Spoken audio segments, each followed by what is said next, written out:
지난 2000년 동안 그리스도인들이 주일마다 예배를 드리며 사는 이 삶의 방식이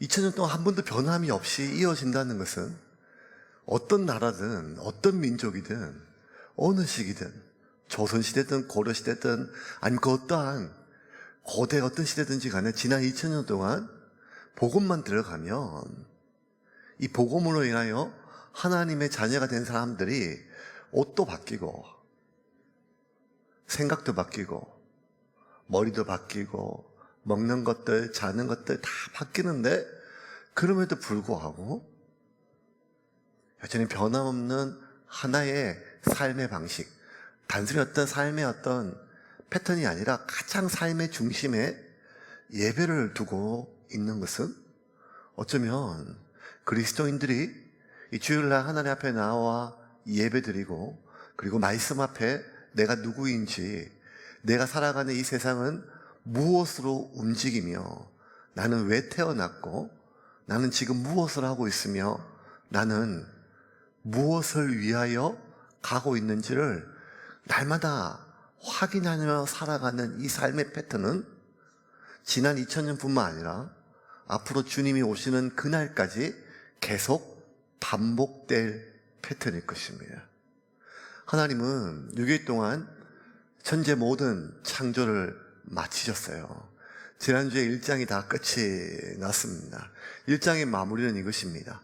하나님이 6일 동안 천지의 모든 만물을 다 창조하시고 그리고 그 창조의 완성인 하나님의 형상, 당신의 형상과 당신의 모양을 따라 사람을 만드시고 그리고 그 모든 피조물과 특별히 사람을 보시고 하나님이 심히 좋아하셨다고 1장은 그렇게 창조의 마무리와 함께 끝이 납니다. 1장 31절 같이 읽겠습니다. 하나님이 지으신 그 모든 것을 보시니 보시기에 심히 좋았더라. 저녁이 되고 아침이 되니 이는 여섯째 날이니라. 이렇게 창조가 끝이 났어요. 그리고 2장이 넘어가요. 2장이 넘어가면서 2장 1절은 모든 천지 창조가 마무리가 되었다. 6일째. 그렇게 끝맺음을 하고 이제 2장이 시작이 돼요. 2장 1절 한번 읽어보겠습니다. 같이 읽겠습니다. 천지와 만물이 다 이루어지니라. 천지와 만물이 다 이루어졌어요. 몇째 날에? 여섯째 날에, 그죠? 여섯째 날에 나왔어요. 그런데 2장 2절에 조금 이해할 수 없는 구절이 있어요. 분명히 1장 31절까지 6일 동안 모든 천지 만물을 만드시고 제일 마지막에 사람을 만드시고 6일째 모든 것을 마치니라 하셨어요. 그리고 2장 1절에 천지의 모든 창조를 마치셨어요. 근데 2장 2절에 조금 이해가 좀 안 되는 구절이 하나 나와요. 그게 뭔가 볼까요? 2장 2절입니다. 같이 보겠습니다. 하나님이 그가 하시던 일을 일곱째 날에 마치시니 그가 하시던 모든 일을 그치고 일곱째 날에 안식하시니라. 그가 하시던 일을 몇째 날에 마치셨다고요? 일곱째 날. 아니 방금 전까지 계속 여섯째 날 일을 마치셨어요. 완성하셨어요. 그래서 천지 모든 창조를 마치셨다 이렇게 선언하고 끝났어요. 그런데 다시 이어지는 구절에 일곱째 날 하시는 일을 마치셨대요. 이게 뭘까요? 천지 창조는 6일에 끝났는데 완성되었는데 근데 왜 일곱째 날 또 마치셨다고 얘기를 하셨을까? 일곱째 날 도대체 어떤 일이 있었을까요? 일곱째 날 우리 한번 볼까요? 3절 말씀 같이 보겠습니다. 하나님이 그 일곱째 날을 복되게 하사 거룩하게 하셨으니 이는 하나님이 그 창조하시며 만드시던 모든 일을 마치시고 그날에 안식하셨음이니라. 자, 일곱째 날 크게 두 가지를 볼 수 있어요. 하나는 뭔가 하면 하시던 모든 일을 마치시고 모든 일을 마치신 것, 그치다. 이게 마치다는 건 뭔가 하면 마무리 짓다도 있지만 일을 그치다, 중지하다는 거였습니다. 두 번째는 그날에 안식하셨다는 것입니다. 그러면 일곱째 날 하나님은 모든 하신 일을 그치셨어요. 마치셨어요. 그리고 일곱째 날 안식하셨어요. 안식. 그러면 일곱째 날 하나님이 뭘 하셨는가 하면 모든 일을 마치시고 안식하셨다는 말입니다. 하나님이 안식하셨다는 말은 단순히 일을 다 그치시고 마무리 지으시고 쉬셨다는 것을 뜻하는 게 아닙니다. 하나님은 인생이 아니시고 하나님 사람이 아니니까 하나님은 피곤치 아니하시는 분이십니다. 하나님 피곤치 않는 분이세요. 하나님 후회하는 분이 아니십니다. 하나님 사랑과 다르기 때문입니다. 특별히 하나님은 그냥 그 태초에 첫째 날, 둘째 날, 셋째 날, 넷째 날, 다섯째 날 이렇게 하나하나 날 필요 없이 그냥 태초에 이 모든 것은 완성되어라라고 명령하시면 그 순간 다 생겨요. 그런데 하나님께서 굳이 하나, 둘, 셋, 넷, 하루, 두틀, 3일 이렇게 모든 것들은 그 모든 과정이 하나님의 기쁨이셨어요. 그래서 하나님 보시기에 창조를 마칠 때마다 좋았더라. 그 하나님 기쁨이셨거든요. 그 하나님 피곤하신 분이 아니시고 하나님은 쉬실 필요가 없으셨어요. 그러므로 일곱째 날 일을 마치셨어요. 일곱째 날 쉬신 게 아니라 일을 마치셨어요. 그리고 나서 안식하셨어요. 그러므로 안식은 쉼이 아니라는 것입니다. 하나님의 안식은 쉼이 아니고 하나님의 특별한 목적이 있는 창조의 행위셨어요. 왜냐하면 여러분 하나님이 천지를 모든 창조하시는 것을 일곱째 날 마치셨잖아요. 그러면 하나님의 창조는요 안식까지 포함되어 있는 거예요. 안식까지가 포함되어야 하나님의 창조의 완성이라는 거예요. 6일까지의 모든 창조는 인간을 위한 사람을 향한 당신의 형상대로 당신의 모양대로 지음받은 그 사람이 살 수 있고 다스릴 것들을 사람이 살 것, 숨 쉴 것, 마실 것, 먹을 것, 다스릴 것, 누릴 것, 그 모든 것들에 대한 창조가 6일까지의 창조였다면 6일까지의 모든 창조의 목적은 단 한 존재, 사람을 위한 것이고 사람이 창조의 6일 동안의 모든 창조의 목적이었단 말이에요. 그러면 창조의 마지막 완성이었던 7일째까지의 모든 창조의 하나님의 창조의 목적은 무엇인가 하면 이 모든 천하 만물, 사람을 포함한 모든 피조물, 이 피조물과 함께 하나님이 안식하는 것이 창조의 목적이라는 거예요. 그럼 여러분, 그 안식에 우리 삶의 목적이 있습니다. 이 안식은 단순히 우리가 은퇴하고 쉬는 걸 뜻하는 게 아닙니다. 이 안식은 우리가 잠시 일로부터 도망가서 어디 휴가를 가고 쉬는 것이 아닙니다. 안식은 단순히 쉬고 일을 마치고 그 정도가 아니라 이 세상을 하나님이 창조하신 창조의 최종적인 목적이에요. 그래서 하나님은 특별히 일곱째 날 복을 주셨어요.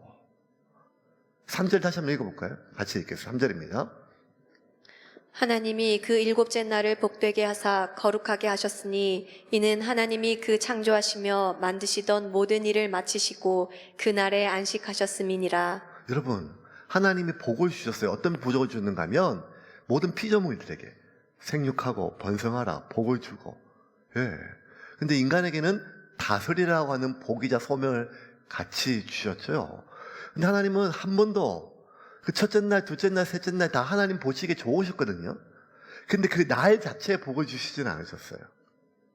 근데 하나님은 일곱째 날에 두 가지 복을 주시고 거룩하게 하셨다는 거예요. 타락은 이후에 나오잖아요. 인간의 타락. 그러면 타락 이전이기 때문에 그 어떤 날도 그 어떤 피조물도 이 죄나 타락으로 오염되지 않고 그냥 하나님의 존재 그 자체처럼 거룩한 상태예요. 그런데 하나님이 굳이 일곱째 날을 복을 주시고 거룩하게 하셨다는 거예요. 왜? 그 안식에 하나님의 창조의 목적이 있기 때문입니다. 그 안식이 어떤 시간일까요? 그 안식은요, 창조의 목적으로 돌아오는 시간이에요. 하나님이 천지를 창조하셨기 때문에 하나님은 모든 것을 계획 안에 섭리하는 움직이기 때문에 하나님은 세상을 왜 창조하셨는지 무엇 때문에 만드셨는지를 누구보다 아시죠. 그런데 피조물은요, 자신이 왜 태어났는지, 왜 만들어졌는지, 내가 왜 살아가는지를 잊을 수 있는 것이 피조물입니다. 그러므로 안식은요, 이 땅에 존재하는 모든 피조물, 특별히 하나님의 형상을 닮은 사람이 창조의 목적으로 돌아가는 시간이에요.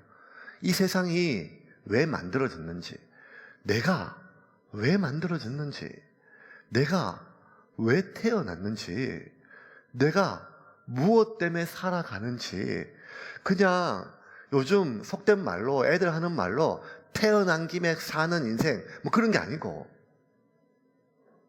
우리가 날마다 진짜 치열하게 살아가는 이 삶의 진짜 목적이 무엇인지, 그 이유가 무엇인지를 그 목적으로, 창조의 목적으로 돌아가는 시간이 바로 안식의 시간입니다.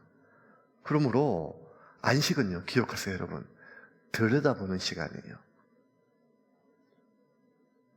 안식은 뭘 들여다보는가 하면 내가 지금 하는 일이 무엇인지를 들여다보고 그 일을 하고 있는 나는 무엇인지, 나는 누구인지를 하나님 안에서 들여다보는 시간입니다.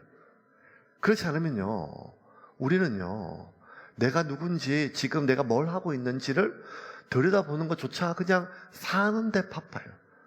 삶이 왜 이렇게 분주한지 모르겠어요. 여러분, 2021년 절반이 또 갔어요. 맥주 감사주일 지났는데 벌써 7월달 또 갔어요, 여러분. 예. 아이고, 덥다 하고 두 번 하면 좀 있으면, 아이고, 왜 이 날이 서늘하노? 이렇게 느낍니다. 예. 분명한 거는 숨 몇 번 쉬면 분명히 성구영신 예배 드린다고 여기 또 앉아있을 겁니다. 금방. 예. 삶이 진짜 빨라요.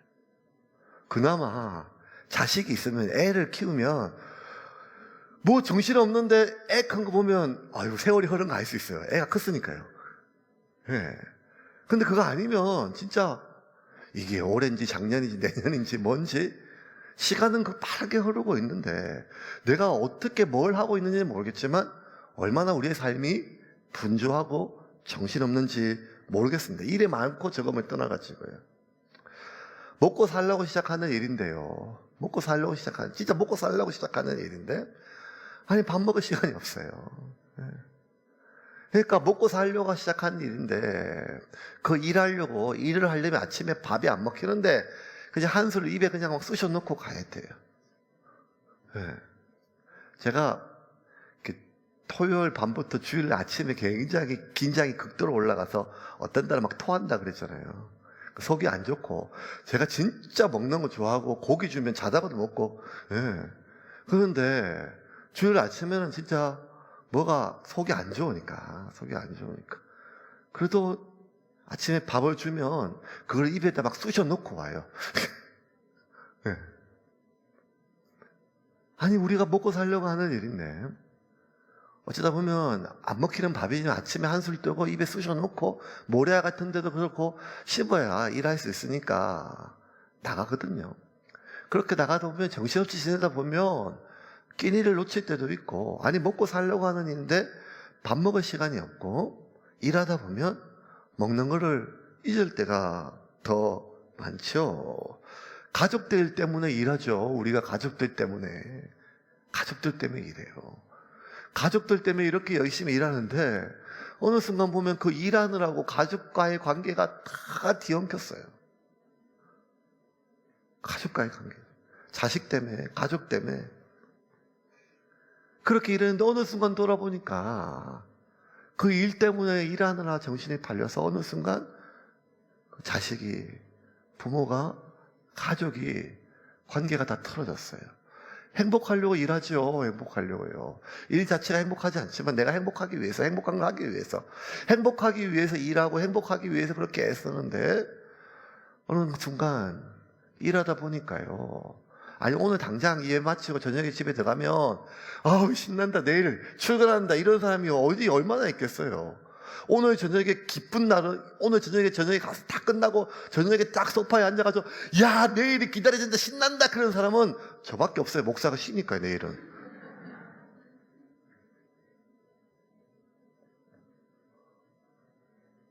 그러니까 행복하려고 시작하는 일인데 출근하려고 생각하고 출근해서 할 일들, 만나는 사람들 생각하면 벌써 머리에 서리빨이 서늘하게 가슴에 내려요. 아이고, 언제 그만두냐. 네.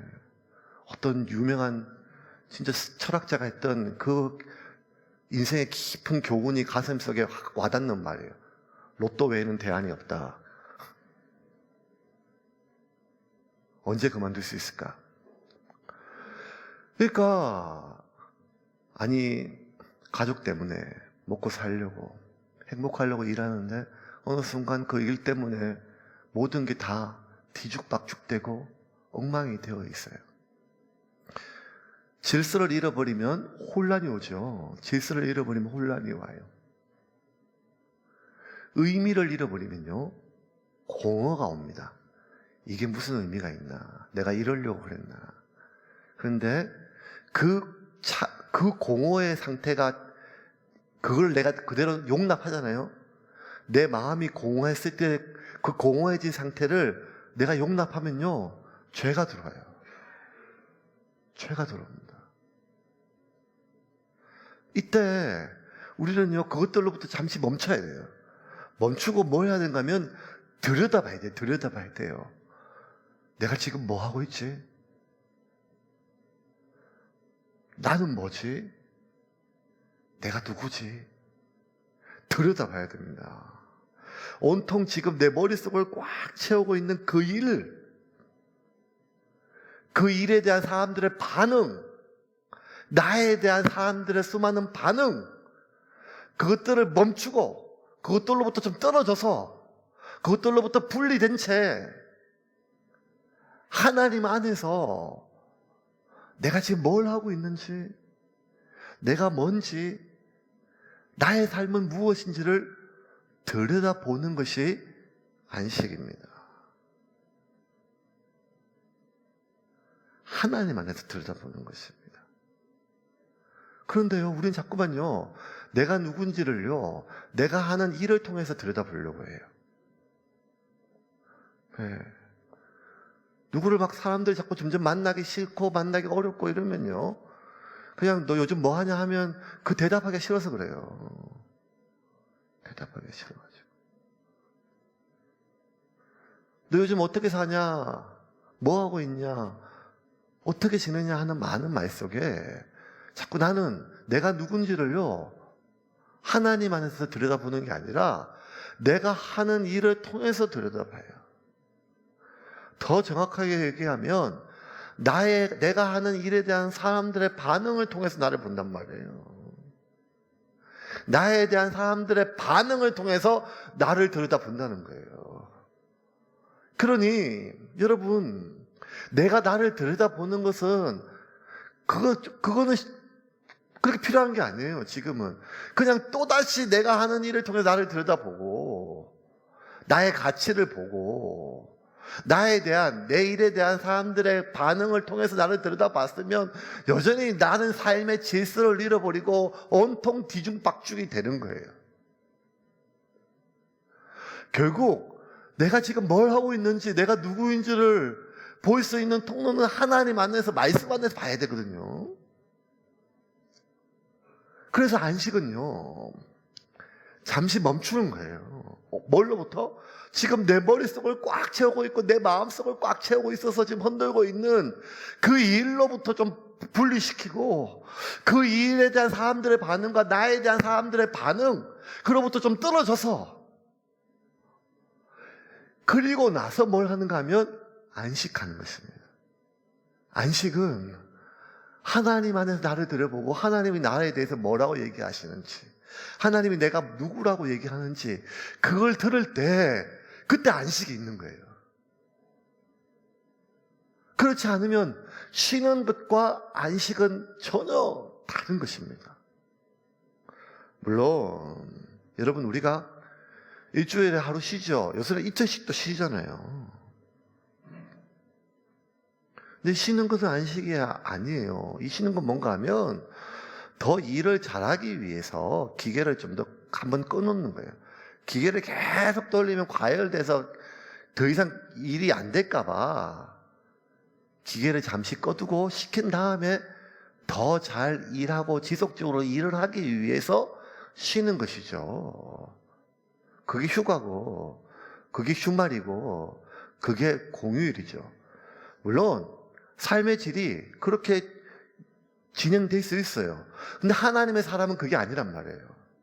하나님의 사람은 반드시 안식해야 돼요. 하나님 안에서. 단순히 일을 쉬는 것은 그냥 기계를 계속 평생토록 돌리기 위한 하나의 수단일 뿐 내가 누구인지를 더 모르는 거예요. 여러분 겪어봐서 알잖아요. 지금은 코로나 때문에 휴가 잘 못 가지만 휴가 마치고 내일이면 출근해야 되는 그 마지막 날 밤에 야, 이번 휴가 때 참 유익했다. 내가 진짜 이 회사 잘 선택했다. 와, 이 일 내가 진짜 잘했다. 이런 사람이 몇 명이나 될까요? 언제 가장 출근하기 싫어가 하면 휴가가 끝나는 날이에요. 언제 가장 학교 가기 싫은가 하면 방학이 끝나는 날이에요.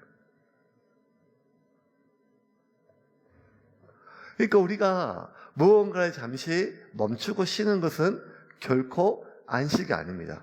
그래서 오늘 3절에 분명히 이렇게 구분을 하셨어요. 3절입니다. 3절만 다시 한번 볼까요? 3절입니다. 같이 읽겠습니다.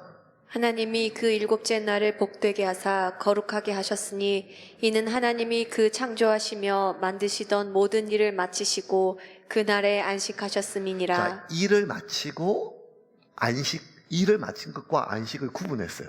2절도 마찬가지예요. 2절 한번 볼까요? 2절 말씀 같이 읽겠습니다. 하나님이 그가 하시던 일을 일곱째 날에 마치시니 그가 하시던 모든 일을 그치고 일곱째 날에 안식하시니라. 자, 분명히 안식과 일을 거치는 것은 구분돼요. 이 말은 뭔가 하면 안식을 하기 위해서는 일을 거쳐야 돼요. 그 일로부터 분리돼야 돼요. 그런데 그 거치는 것 자체가 안식은 아니란 말이에요.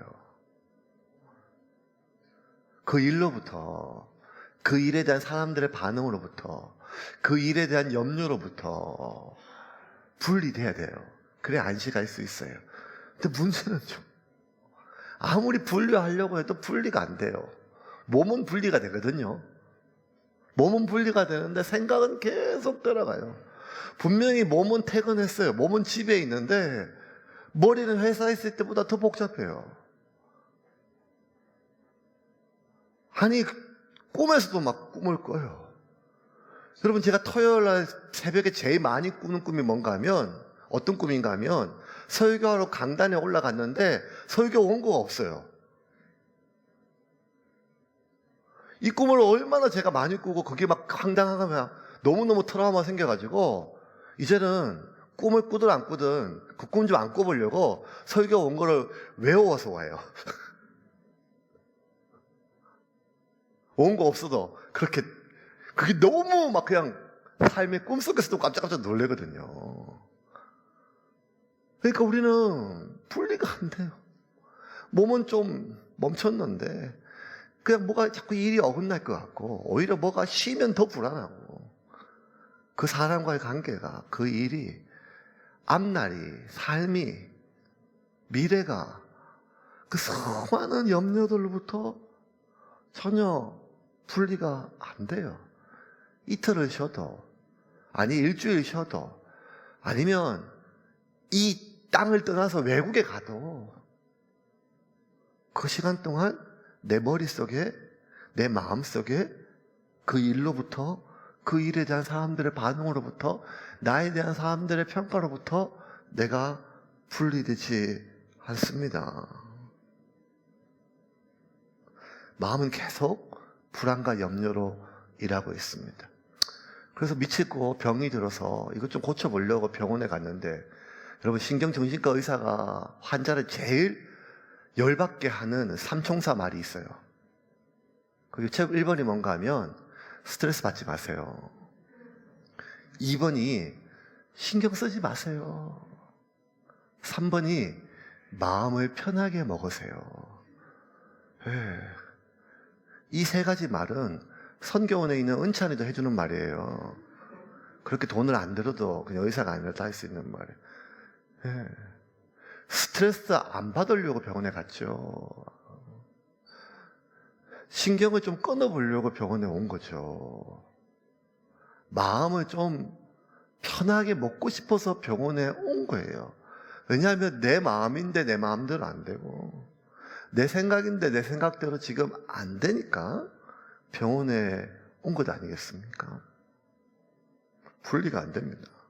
도저히 그 일과 그 염려로부터 분리가 안 됩니다. 오죽하면 우리는요, 기도하면서도 염려해요. 예배 드리면서도 답답해해요. 하나님 말씀을 들으면서도 불안해합니다. 그러니 우리가 온전히 그 일로부터, 그 일에 대한 사람들의 반응으로부터, 나에 대한 사람들의 반응으로 대한 평가로부터, 앞날에 대한 불안으로부터 내가 온전히 분리되기는 좀처럼 쉽지가 않습니다. 근데 여러분, 우리가 언제 온전히 그 일로부터 분리될 수 있는가 하면 하나님과 연결될 때 비로소 분리가 됩니다. 이게 가장 중요합니다.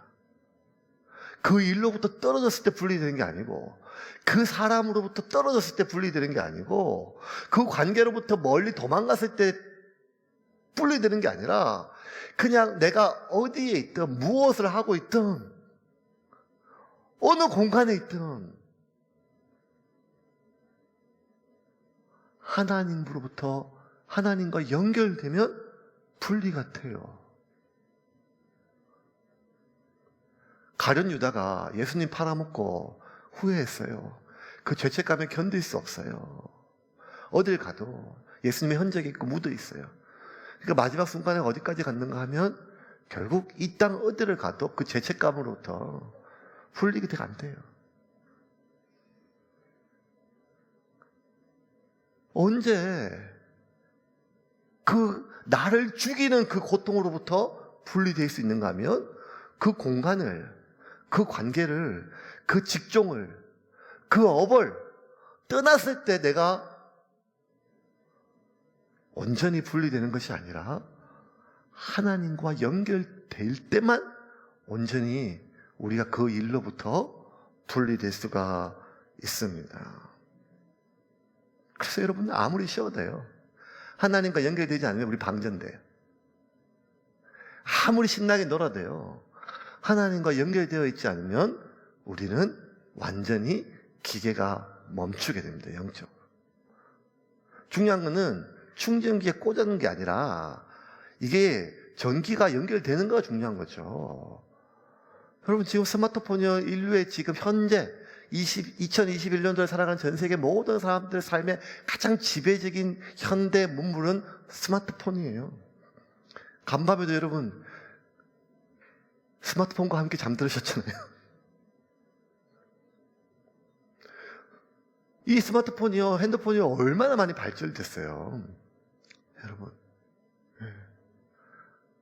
저희 교회 비밀번호가 1이죠. 네.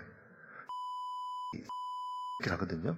왜 그렇게 정했는가 하면 경상북도 상주군 함창면 5412에 어느 한 집이 있는데 그 집이 옛날부터 쓰던 전화번호가, 저희 어린이집 옛날에 이제 그렇게 뺑 돌려가지고 교환원 몇 번 바꿔줘야 할 때 그때 저희 집에 전화가 있었거든요. 저희 집 전화번호가 지금 비밀번호예요. 네. 죄송합니다. 이렇게 목사가 교회에 여러 가지 많은 부분들을 사리 사욕을 태우는 도구로 사용해서 그런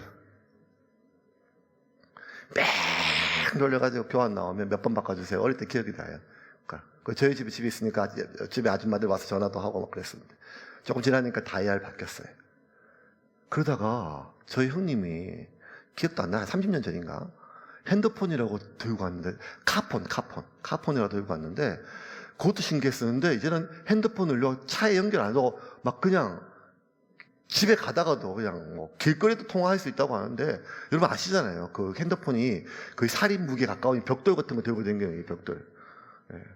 이 벽돌에서 이 쪼만해졌다가 접었다가 폈다가 이제는 말도 알아보고, 이제는 스마트폰하고, 이게 얼마나 많이 바뀌었어요, 여러분. 상상을 못할 정도로. 진짜 이 변화는 말도 못해요, 지금요. 예. 그런데 그렇게 핸드폰이 많이 바뀌었는데, 단 한 가지도 바뀌지 않는 중요한 핸드폰의 작동 방식.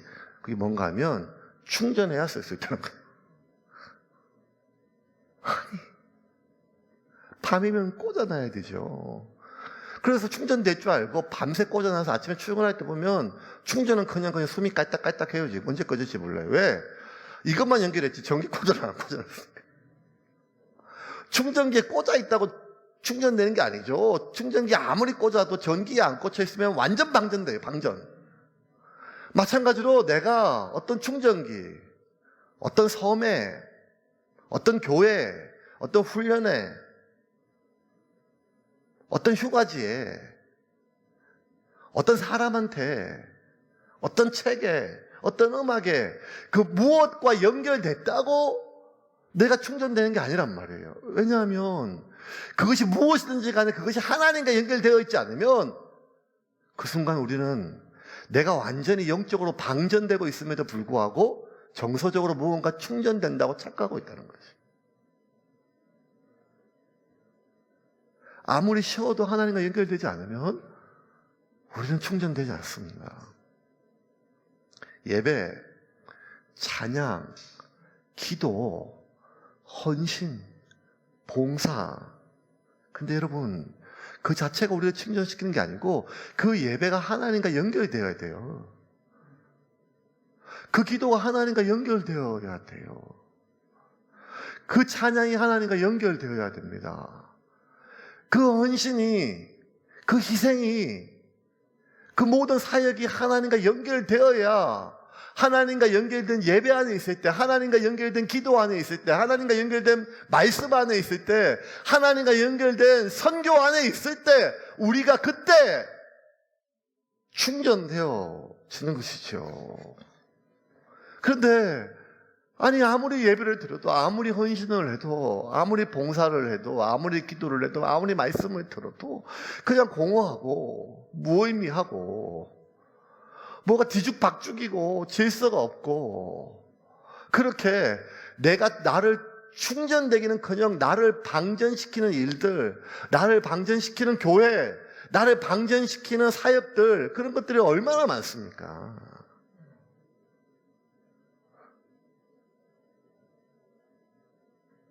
우리가 어떻게 하면 그러면 온전히 나로부터 나를 완전히 방전시키는 그 일에 대한 사람들의 반응, 나에 대한 사람들의 평가로부터 분리되어 하나님과 연결되어 있을까요? 하나님과 연결되려고 교회도 오고 하나님과 연결되려고 설교도 듣고 하나님과 연결되려고 기도 부탁도 하고 하나님과 연결되려고 심지어 목사한테 안수기도까지 부탁하는데 그래도 그것 자체가 하나님과 연결될 수 없다면 여러분 우리가 어떻게 하나님과 온전히 연결될 수 있을까요? 한 가지입니다. 내가 하나님과 진심으로 연결되기 위해서는 나는 나의 삶을 아무것도 통제할 수 없음을 받아들여야 돼요. 내 삶에 내가 전적으로 무능함에 대해서. 지금 이 모든 일과 이 모든 상황을 나는 통제할 수 없고 내가 아무리 머리를 쓰고 내가 아무리 애를 쓰고 내가 아무리 방법을 찾아도 결국 세상의 이 모든 일은 하나님의 뜻에 맞추어 운행된다는 걸 진심으로 받아들여야 돼요. 그때 우리는 내가 내 삶을 통제하려고 하는 수고하고 애쓰는 것을 내려놓고 하나님께 맡길 수 있어요. 언제? 내가 얼마나 무능력하면 진심으로 받아들일 때. 근데 참 제가 이렇게 설교 원고를 쓰면서도요 피식 웃었어요. 이게 저도 못하는데 오늘 성도님들에게 짐이 하나 더 주는 거예요. 왜냐하면요 제가 오늘도 여기 배집사 대표기도할 때 제가 앉아가지고 기도할 때 그때 초죽임이 되거든요. 완전히 직전이니까 시험 치기 직전이니까 완전히 막 머리가 바짝 있는 거죠. 하나님 도와주세요. 오늘 은혜 주세요. 이분들 코로나인데 목숨 여기까지 왔는데 또 영상으로 지금 사람들 예배 드리는데 일주일 살아가야 되는데 하나님 오늘 어쨌든 은혜 주셔야 되는데 막 그냥 하나님 은혜 주세요, 하나님 도와주세요 하면서도 머릿속에 뭐가 들어가는가 하면 설교 원고 막 하나 첫 번째, 두 번째, 세 번째, 네 번째 당장 이 대목에서 한번 웃어야 되는데 뭐 이런 것들 막 생각하고 막 사람들의 반응하고 막 이런 것들 머릿속에 막 순식간에 그러니까 자동으로 그거 안 하려고 하죠. 제가 하나님 도와주세요 막 초죽음에 대해서 하나님 도움을 구하는데 그 하나님의 도움을 구하는데도 머릿속에 막 머리가 뱅 들어가요 막 그냥. 외워야 될 게 얼마나 많아요. 나의 무능함을 제가 인정이 안 돼요. 목사가 설교를 한다면 그 설교는 전적으로 하나님께 달려있고 성도들의 은혜는 성령님의 전적인 고달인데 목사가 아무리 좋은 원고를 쓰고 아무리 열정적으로 설교를 해도 그것은 오히려 하나님의 은혜 통로의 걸림돌일 뿐이지 과한다면 전적으로 하나님의 메시지가 온전히 성령님의 사역으로 말미암아 전달됨을 누구보다 알고 믿음에도 불구하고 나는 그에 대해서 얼마나 무능한지 무능력한지 아무것도 할 수 없음을 알면도 불구하고 믿음에도 불구하고 나의 전적인 무능함을 받아들이는 것이 이렇게 어려워요. 그런데 어떤 날은요 진짜 설교 원고가 죄송합니다 불경스럽지만 제가 봐도 내용이 거지 같아요. 설교 안 풀리는 주가 있어요. 이걸 전하면 어떻게 성도들이 또 일주일 살아가고 무슨 은혜가 되겠냐 이런 마음이 들고 그 자포자기한 심정으로 하나님 오늘은 은혜밖에 없습니다. 은혜밖에 없습니다. 은혜밖에 없습니다 하는 그날에 설교하는 도중에 제가 느껴요. 하나님 지금 만지신다. 성도들을 만지시고 저를 만지시는 거예요. 여러분 하나님이 만지시는 삶을 살아야 되지 않겠습니까? 그 일을 하나님이 만지시는 거예요. 지금 내 자녀를 하나님이 만지시는 거예요. 내 삶을 하나님이 만지시는 거예요. 그거 우리가 알아요. 그런데 잘 안 되는 것은 내가 피조물이라는 것을 잊어버려서 그래요. 마치 무언가를 내가 할 수 있는 것처럼 내 삶을 창조하고 내 삶의 인생의 꿈을 내가 만들고 큰 꿈을 야망을 성취를 그 사람들의 평가를 내가 얻을 수 있고 노력한 만큼 나의 무능함을 내가 인정 안 하는 거예요. 여러분 우리 인간은요 내 마음조차 내 마음대로 못하는 인간이에요. 내 마음대로 내 마음조차 신경 좀 안 쓰고 싶은데 마음 좀 편하게 먹고 싶은데 스트레스 좀 안 받고 싶은데도 그게 안 된단 말이에요. 이게. 내가 지독하게 개인적인 내 것 중에 내 것인 내 마음조차 내 마음대로 못하면서 어떻게 내 삶을 딴 사람을 이 인생을 내가 좌지우지하고 할 수 있겠어요. 그러면 나는 피조물임으로 돌아가는 시간이 안식인 거예요. 하나님 안에서 봐야 된다는 거예요. 하나님 안에서. 하나님 그분 보면요 그냥 내 삶을 맡겨야겠다는 생각이 아니라 그냥 저절로 맡겨져요. 왜냐하면 그 광대하신 하나님을 보면요. 이제 말씀을 좀 정리하겠습니다. 제주도는 굉장히 신들이 많다고 제가 말씀드렸죠. 그래서 제가 그게 아주 생활 속에 들어있어요. 그래서 어느 날 그때가 한참 됐나? 하여간 어디 열방대학인가 들어가려면 무슨 다음 이제 세컨스쿨 가정상담학교 이런 이제 그 학교의 과정에 들어가려면 진단서가 필요가지고 이제 택시를 타고 이제 병원에 가는 도중에 저도 모르게 날씨가 너무 좋아가지고 화창해서 휘파람이 막 나왔어요. 찬송가로 휘파람 막 부니까 막 제주도는 택시 기사도 막 무섭거든요. 막 뭐라 막 욕을 해요. 제가 뭐 잘못한 줄 알았더니만 휘파람 부지 말라고. 왜요? 그러니까 귀신 나온대. 해가 쨍쨍 비치는 그 찬란한 5월에 귀신이 나오는 능력이 또 있는 거야, 휘파람에. 그래서 오늘은 뭐 하고 쳤어요, 그걸 건축을. 뭐라고 혼날까봐. 휘파람. 왜 제주도 휘파람 잘 안 불더라고요. 근데 희한하게 바닷가 가면 휘파람 소리가 들려요. 희한해요. 그게 뭔 소린가 하면 제주에 물질하는 잡녀들 할머니 해녀들이요, 물속에 쏙 들어갔다가 20초, 30초 뒤에 나와서 내는 첫 숨을, 그러니까 한 1분 정도, 그러니까 제주도 해녀들이 상군, 중군, 하군으로 나눠요. 하군은 핫발이라 그래서 한 20초밖에 숨을 못 참아가지고 인근 연안에, 중군은 한 15m까지 들어갈 수 있고, 상군은 20m 이상까지 들어가서 전복 비싼 걸 따는 상군이에요.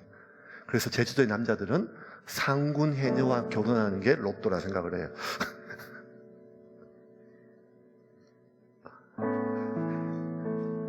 그러면 각자 어쨌든 자기의 숨의 용량만큼 물속에 들어갔다가 소라나 멍게나 성게나 뭐 이런 거 따가지고 올라오면 참았던 숨을 터져나오듯이 푹 펴는데 그 숨소리가 휘파람 소리처럼 들려요. 휘휘.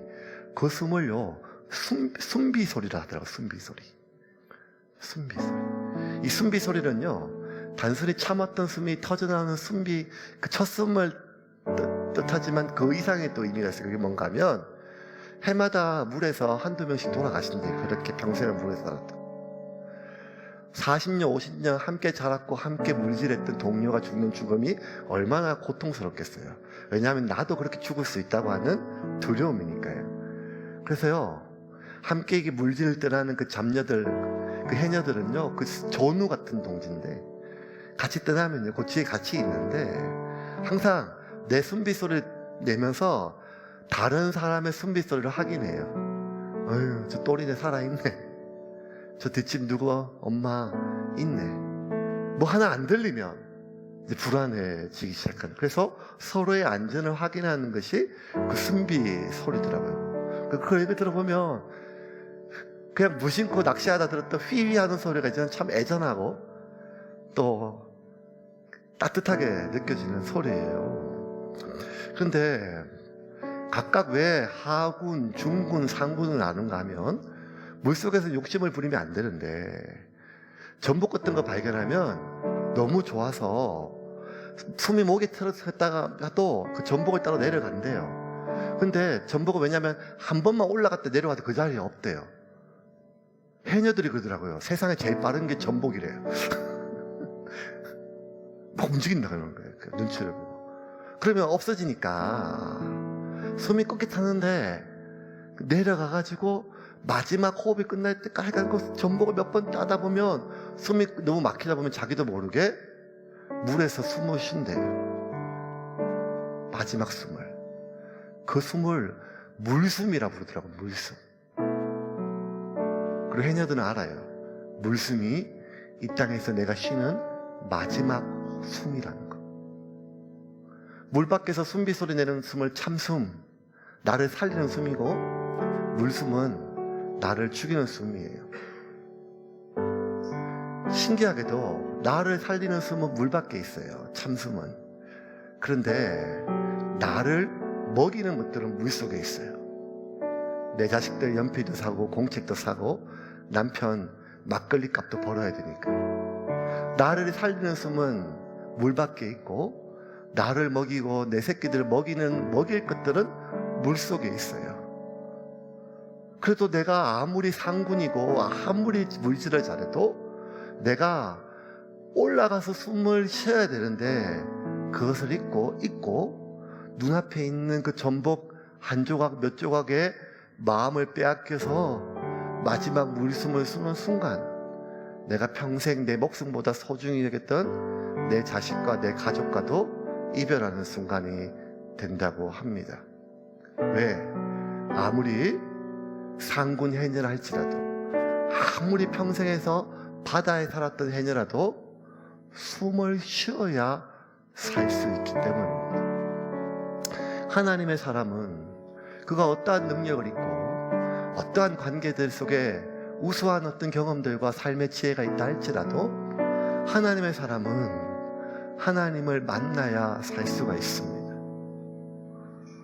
하나님 안에서 내 삶을 들여볼 때만 내가 누구인지, 내가 무엇을 하고 있는 것인지 알 수 있습니다. 길 가다가 살다가 너무